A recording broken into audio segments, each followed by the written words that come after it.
At my son's birthday party, my mother-in-law publicly announced, "He's not yours." We did a DNA test. My husband nodded, smirking. I was stunned until I saw the paper. "You never expected me to read the fine print, did you?" I whispered. The smirk fell from his face as I pulled out the real test results that exposed everything. I was married to Mark for 7 years. We had our son, Leo, 5 years ago. Our marriage wasn't perfect, but I thought we were happy. At least, I thought he was happy. Looking back, I was blind. Mark's mother, Brenda, never liked me. I don't know why. I was never rude to her. I never argued with her. I tried everything to be a good daughter-in-law. But from the moment Mark introduced me, she hated me. She was the type of woman who believed no one was good enough for her son. She made snide comments about everything I did, my cooking, my clothes, the way I talked. I ignored it because Mark told me she was just old-fashioned. He asked me to be patient.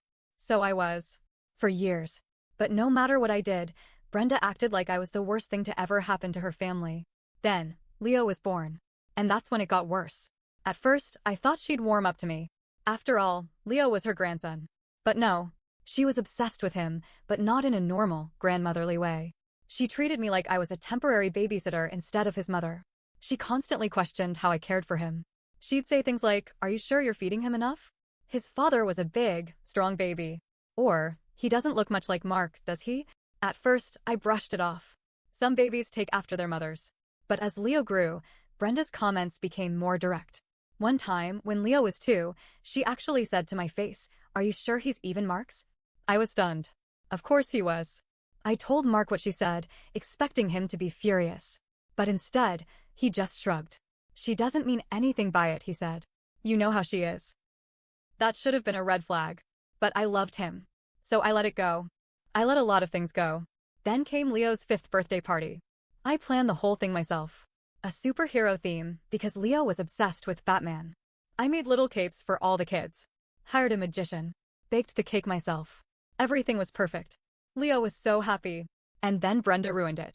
Right in the middle of the party, while kids were laughing, while parents were chatting, while the magician was mid-trick, she stood up, clinked her fork against a glass, and cleared her throat.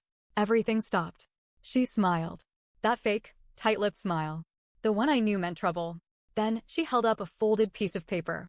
"Everyone," she said loudly. "I have something important to share." I felt my stomach drop.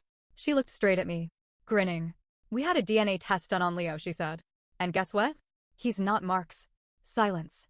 The kind of silence that suffocates you. I could feel the stares. I could hear the murmurs. My face went hot.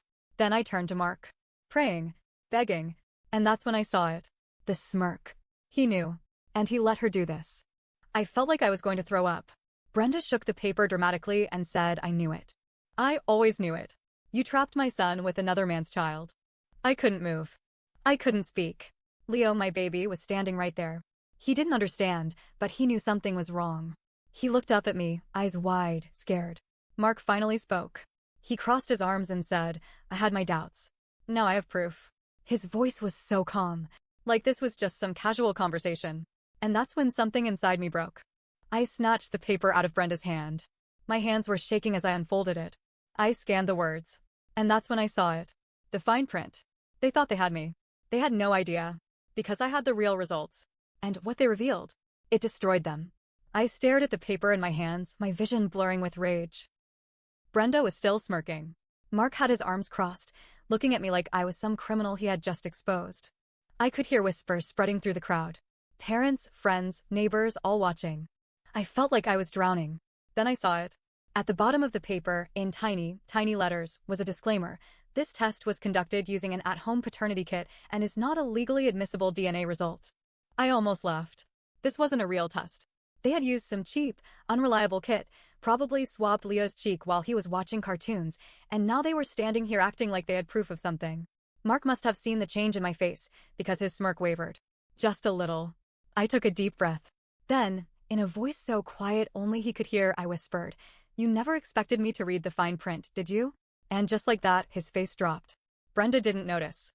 She was too busy gloating. "I always knew you were a liar. I told Mark not to trust you. And now, everyone here can see I cut her off." Loudly. Clearly. "You used a fake test." Brenda blinked. "What?" I held up the paper. "This is a cheap at-home kit. It's not even legally valid.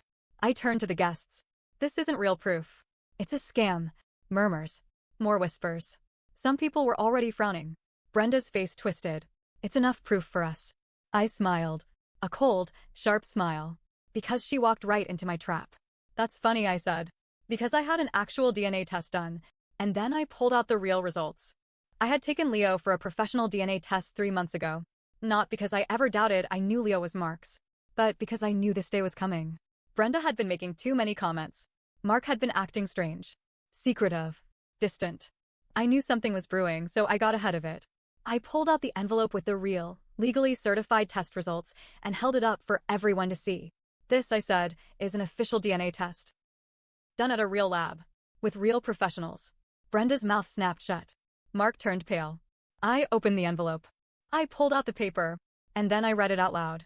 Probability of paternity, 99.9999%. Leo was Mark's son. The silence that followed? It was glorious. Brenda's face went slack. Like her brain had short-circuited. Mark? He looked like he wanted to throw up. I turned to the crowd, raising my voice so there was no confusion. So, Mark, Brenda, since you two were so eager to humiliate me in public, let's talk about this in public. Why did you do this? Why did you fake a test? Brenda's jaw flapped open and shut. Mark stammered. I didn't let him finish. I turned to Leo, who was still standing there, watching. I knelt beside him, looked him in the eyes, and said, "Baby, I love you.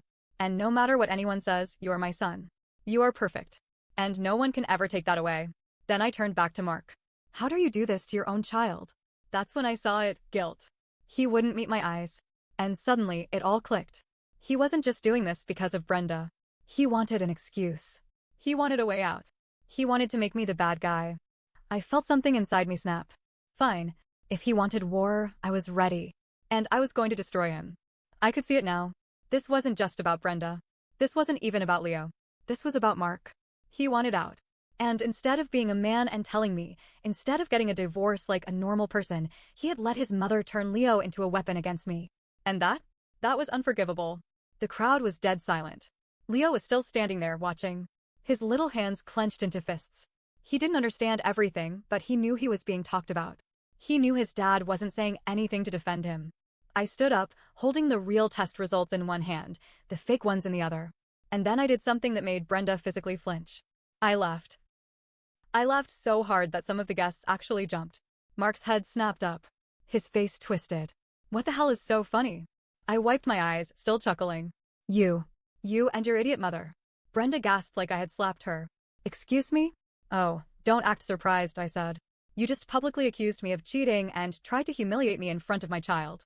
I think we're past the respect phase of this conversation, don't you? She turned bright red. Good. Then I turned to Mark, stepping closer. So tell me, Mark. What was the plan? You fake a DNA test, humiliate me in front of everyone, and then what? You divorce me and take Leo? Was that it? His eyes darted away. Bingo. Brenda snapped. You're a liar. You faked that test. I don't believe it. I sighed. Okay, then let's go to court.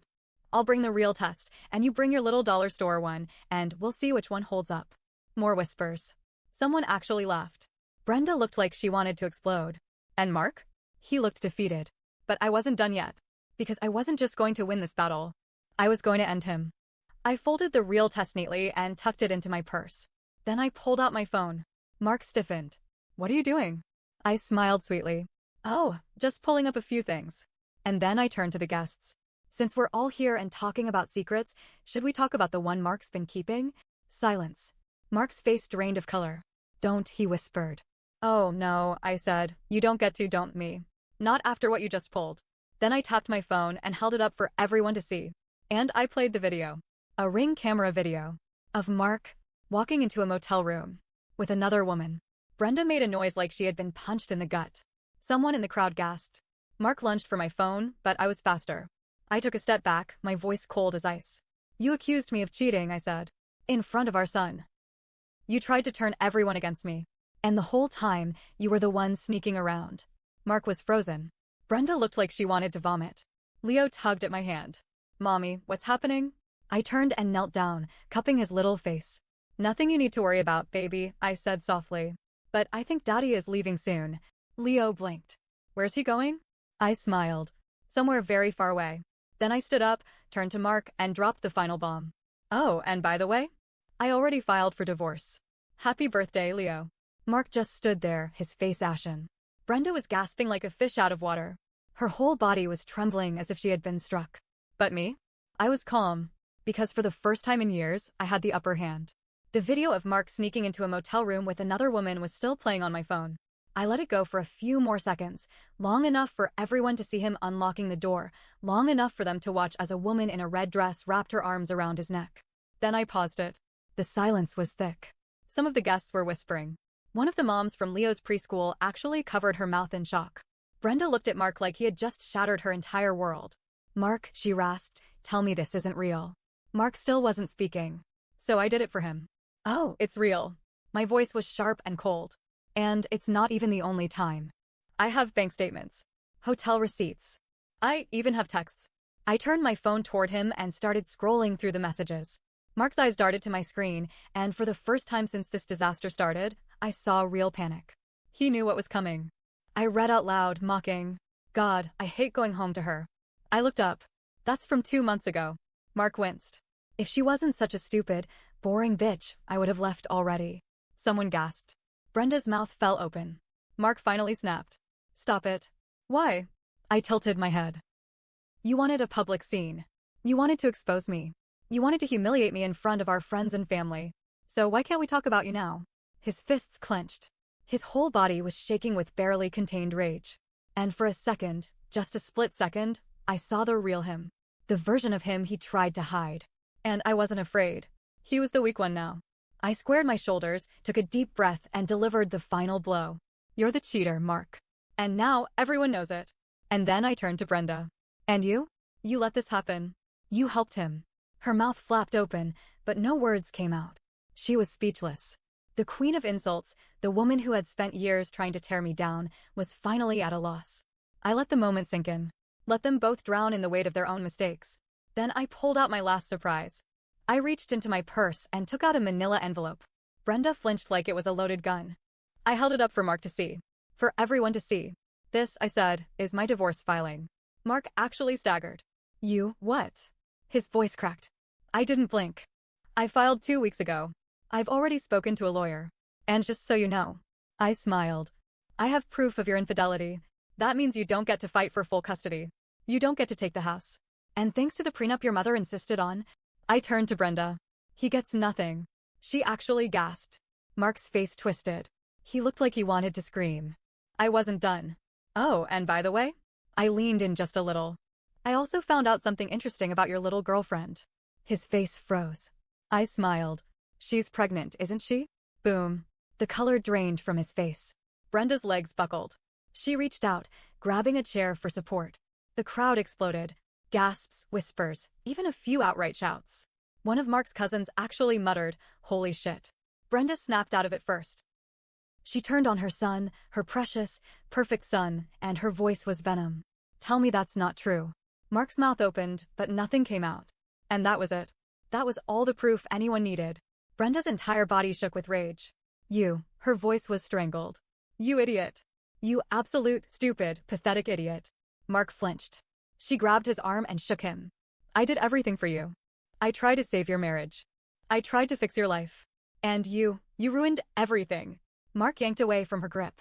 I never asked you to do any of that. Brenda's face was twisted with fury. Because you're too stupid to know what's good for you. And just like that, they turned on each other. Mark started yelling back. Maybe if you hadn't been so obsessed with my marriage, I wouldn't have felt so trapped. Brenda shrieked. Trapped? You got another woman pregnant, you moron. I just stood there, watching them implode. Because this was justice. Then I felt a small hand tug my dress. I looked down. Leo. My beautiful, sweet Leo. His eyes were wide. He looked scared. And just like that, the rage inside me was gone. I knelt down and held him close. It's okay, baby, I whispered. We're going to be okay. His tiny hands clung to my shoulders. I kissed his hair and whispered, I love you more than anything in the world. And in that moment, I realized something. I wasn't angry anymore. I wasn't humiliated anymore. Because I had won. Mark had lost everything. Brenda had destroyed her own son. And me?